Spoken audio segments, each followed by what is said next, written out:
سلام، خیلی خوش اومدین به یه ولاگ جدید با من. توی این ولاگ قراره که یه سری از کارهای سال تحویل عید رو انجام بدیم. میخوام وسایل سفره 7 سین رو درست کنم، ظروفاشو میخوام خودم درست کنم و امیدوارم هم که خوب بشه. نمیدونم، چه ایده‌ای ندارم راجبش، فقط یه سری فیلم تو اینستا دیدم و میخوام اونا رو درست کنم. امیدوارم که خوب بشن، یعنی واقعا دیگه اگر خوب نشن مجبورم همون ظرفای سال پیش که یه سری ظروف مسی بودن و اونا رو بردارم و دیگه توشون کار بکنم، چون الان خیلی دیره. امروز یک شنبه است و پنجشنبه هم که عیده، پنجشنبه ظهر و وقتی هم نیست دیگه. بخاطر همین مجبورم که دیگه یا همین کار رو خوب انجام بدم که تمام تلاشمو میکنم و امیدوارم که خوب انجام بشه، یا اینکه دیگه هیچی دیگه گند میزنم. حالا الان گچش رو برداشتم، بعد موادش رو درست کنم، اون ماده کنی هم گچ آب درست کنم و با بادکنک یه سری کار انجام بدم. یعنی بعد اون مواد گچ رو بریزم داخل بادکنک و بادکنک رو غلیظم باید باشه مادهش. بعد بادکنک رو یه ظرف بذارم روی بادکنک ها، یه خورده صبر کنم تا خوش بشن، بعد بادکنکاشو پاره کنم. اگرم فنوب بفهمی که دارم بادکنکاشو برمیدارم قطعا بیچارم میکنه، بخاطر همین باید دور از چشممون این کار انجام بده. من رفتم موامو بستم بالا که تو دست و پام نباشه و یه سری وسیله آوردم نشستم تو حیاط که اگر قراره کثیف کاری بشه همینجا باشه. فندقم که اومده و قرار صدای زیباشو تحمل کنیم توی فیلم. ولی خب بریم سراغ کار. یه خورده گچ برداشتم، از یه خورده البته بیشتره، یه پارچ که اینا رو توش مخلوط کنم، آب و یه قاشق واسه هم زدن، بادکنک و یه کاسه که بذارم روش که فرم اونو بگیره. فکر میکنم این بهترین کاسه بود که تونستم پیدا کنم. حالا من اصلا نمیدونم چقدر باید مواد درست کنم و دیگه خورد دیگه همجور داشتم. این گچه فکرم خیلی زیادم بخوام همش رو بریزم. نمیدونم چند تا قاشق فعلا میریزم. البته زیاد بیاد بهتر از اینه که کم بیاد، فکر کنم. البته چند تا قاشق شد. فقط باید غلیظ باشه که زود ببنده، یعنی اصلا معطل نکنه تا مثلا بخواد فرم بگیره، وگرنه نمیشه. نمیدونم دیگه چقدر، فکر کنم خوبه فعلا. حالا باشه، کم کم آبو بهش اضافه میکنم و هم میزنم. اگرم زیاد تون هم بزنم میگن کشته میشه گچ، فکر کنم خراب میشه، یعنی نرم میشه فکر کنم، نمیدونم.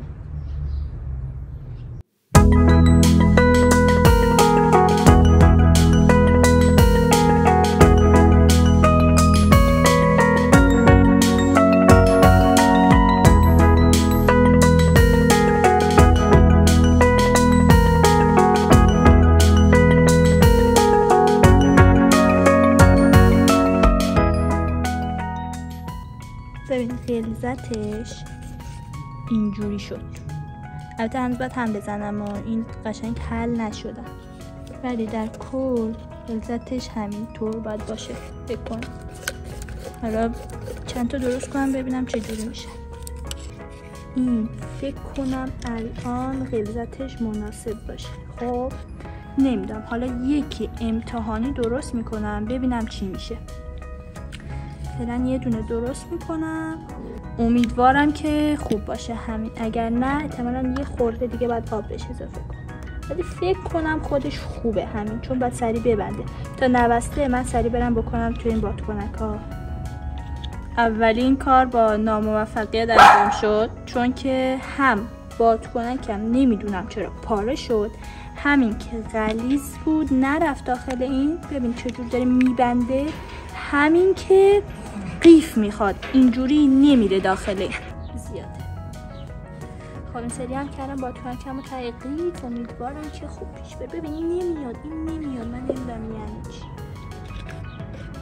با اینکه غلظتش کمه.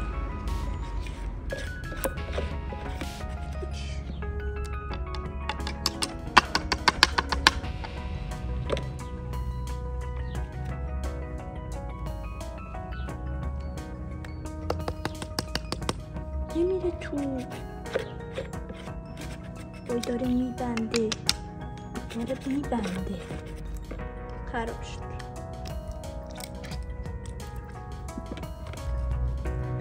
بریم واسه برداشت سوم. ببین الان دیگه فکر کنم خوب، امیدوارم که خوب باشه. یعنی دیگه واقعا کلافم کرده. اینو زدم به این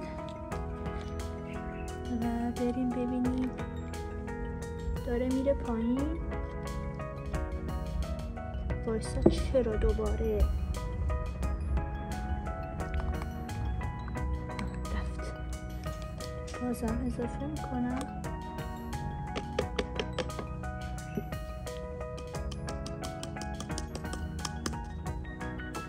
کافی. از سرشون میگیرم، اینجا رو گره میزنم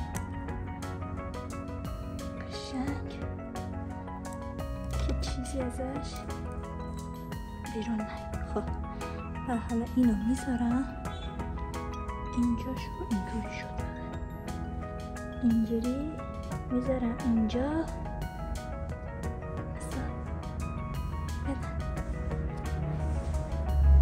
میذارم اینجا تا خشک بشه، نگهش میدارم تا سفت بشه. خب حالا این واسه وای بر من، ای وای بر من شکست. حالا اینجا شویگر ولی خوب نیست دیگه، شکست ولی خیلی خوب شد. دقیقا همونی شد که میخواستم. خب یاد گرفتم، فقط غلظتش همون جوری که بود، فقط یه خورده زود باز کردم، هنوز خشک نشده بود و اینجاشو خیلی زیاد فشار دادم. این چقدر نازک شده پیداست، ولی این فرمش دقیقا همونی شد که میخواستم. خوشحالم که یاد گرفتم، خوشحالم که خوب شد، داشتم ناامید میشدم. این چیزیه که من دیروز درست کردم که گفتم خوب شد و اینا، بعد اینجاهاش خیلی نازک بود شکست. من گفتم که این اصلا خوب نیست و ببین روی سطحش ناخن میزنی میره تو اینا. بعد الان که چند سال ازش گذشته خشک شده میبینم اصلا اینجوری نیست و من اشتباه میکردم. بعد امروز اومدم اینو درست کردم که یه خورده سیمان بهش زدم و گفتم حالا اینم باشه، میذارمش اینجا تو آفتاب خشک بشه ببینم این چه جوری میشه. اگر مقاومت این بیشتر باشه اینو درست میکنم، وگرنه اگر که مقاومتشون فرقی نکنه همونو درست میکنم چون اون خوشگل تره. بازم رنگ میزنم ولی خب اون بهتره. خب من بعد از 2 روز برگشتم و بعد از یه عالمه خراب کردن مواد و بادکنک و همه اینا بالاخره تونستم اینا رو درست کنم که به نظر خودم خوبن و به اون چیزی که تا حدودی میخواستم رسیدم. حالا مثلا یه سری جاهاش دیگه اینجوری شدن که اشکال نداره چون مثلا چیز میز میاد روشون دیگه خیلی پیدا نیستن، فقط هم 2 تاش بیشتر نیست دیگه. گذاشتم این هنوز کامل خشک نشده، اینا دیگه کامل خشکن، مقاومتشون هم بالاست. مثلا اگر 3 تا قاشق گچ میریختم، 1 قاشق هم سیمان میریختم قاطیش، میبینید توسیه خاطر این. و هنوز این که خیسه، بقیهشون خشک. خب من دیگه امروز اومدم 6 تا از ظرفام دیگه کامل خشک شدن همشون و آوردم که رنگشون کنم. آخرم اون اکرم یا همون خردلیمو پیدا نکردم و فهمیدم که جا گذاشتمش و دیگه اصلا صرفم نمیکنم صبر کنم تا داداشم هنوز بیاره باسم. به خاطر همین دیگه شروع میکنم. حالا اگر دیدم بد شد و اونجوری نشد دیگه حالا دوباره یه رنگ دیگه روش میزنم، ولی امیدوارم که خوب بشه. میدونی آخر رومیزی که میخوام بندازم یه حالتی کرم خیلی روشنه، میترسم پیدا نباشن. حالا میزنم دیگه، امیدوارم که خوب بشه. ببین تازه یه چیزم بهتون بگم، این رنگ سفید نیست، این جسوه. جسو یه رنگ حالت رقیق شده، یه اکریلیک سفیده که واسه زدن مثلا زیرکار روی بوم ایناست. یه رنگ سفیدم نداشتم با امکانات خیلی کم دیگه. وقتی که از رشته نقاشی یعنی دانشگاه تموم میشه خب قطعا یه سری چیزا تموم شدن و تو نرفتی سراغشون و نداری دیگه. حالا اشکال نداره، با امکانات کم جلو میریم، امیدوارم که خوب بشه. من حالا اینم خیلی بهش نیاز ندارم چون حالا این یکم اینو چرا هم میزنم، چون این یکم چی میگم پیگمنتش پایینه، خیلی پوشانندگی نداره، اینو هم بهش اضافه میکنم که یه خورده بهتر بشه. یعنی در کل خیلی به اینم نیازی نیست حتی. خب قلمو رنگ متالیک تور، صدفی و سفید یا همون جسو. خب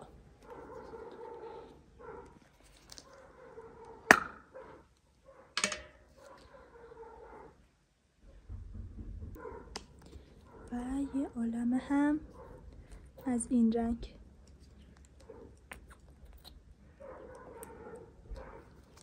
خب حالا همش میزنیم دیگه. آبم نمیخواد به خاطر اینکه خود جسو یه خورده رقیق تر از رنگ معمولی حالت عادیه، به خاطر همین دیگه منم آب بهش نمیزنم. میخوام پوشانندگیش بالا باشه دیگه بهش نمیزنم، فقط تون تون باید باش کار کنم چون الان بادم داره میاد دیگه، زودتر از حد معمولیش هم قراره خشک بشه. بزنیم ببینیم چی میشه.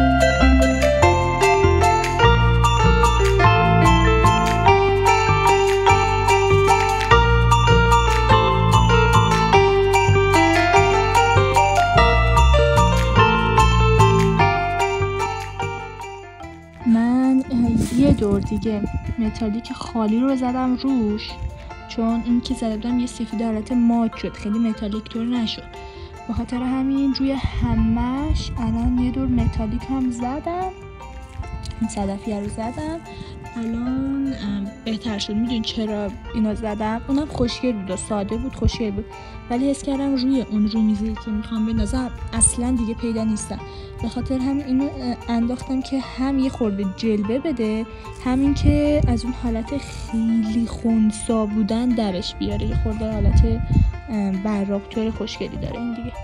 حالا باید صبر کنم دیگه کامل خشک بشن، هم تازه زدم تموم شده، بعد بذارم کامل خشک بشن و برم دیگه واسه یه دیزاین و کار دیگه. ناخونام هم انقدر بده امروز باید عوضشون کنم، خیلی داغون شدن مخصوصا این دستا. میخوام یه رنگ خیلی خوشگل قرمز بزنم. بذار اینا رو تو آفتاب بهتون نشون بدم. ببین تو آفتابی همچین چیزی هم خیلی خوشگل شد به نظر خودم. حالا میگم اینا برن روی سفره خب خیلی خوشگل ترن تا اینجوری همینجوری گذاشته بشن و اینکه چیز میشن. فقط این باید سنباده میخورد که من نزده بودم و این حالا این کمتر ولی این بیشتر. اینو میذارن ته سفره که پیدا نمیشه، ولی خودم اینو خیلی دوستش دارم، هم فرمشو هم صاف بودنشو. بقیه‌اش هم بد نیست ولی این دوباره خیلی بد شد. این سنباده میخواست که گفتم نزدم دیگه، تنبلی کردم، ولی حالا بد نیست. میگم اینجا حالا سیبی چیزی میذارم روش پیدا نباشه.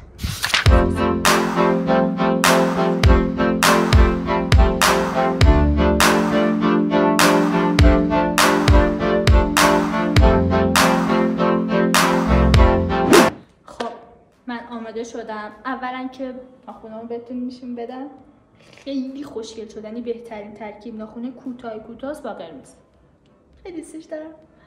خب ناخونام که درست کردم و اینا، الان رفتم لباسامو عوض کردم، یه خورده از اون حالت تو خونه‌ای و خسته بیان بیرون، یه خورده چیز کردم و اینکه میخوام برم الان 7 سینمون رو بالاخره بچینم. یعنی من همیشه لحظه آخری ترین آدمم، الان میخوام برم 7 سین رو بچینم، امیدوارم که خیلی خوب بشه دیگه. و اینکه چی میخواستم بگم، الان ساعت 7 شبه، آره 7 شبه و فردا ساعت 12 عیده، یعنی کمتر از نمیدونم چند ساعت دیگه عیده. و به هر حال دیگه یه خورده اون حالت مجلسی تو رو به خود گرفتم که بریم سفره 7 سین رو بچینیم. با من همراه باشید.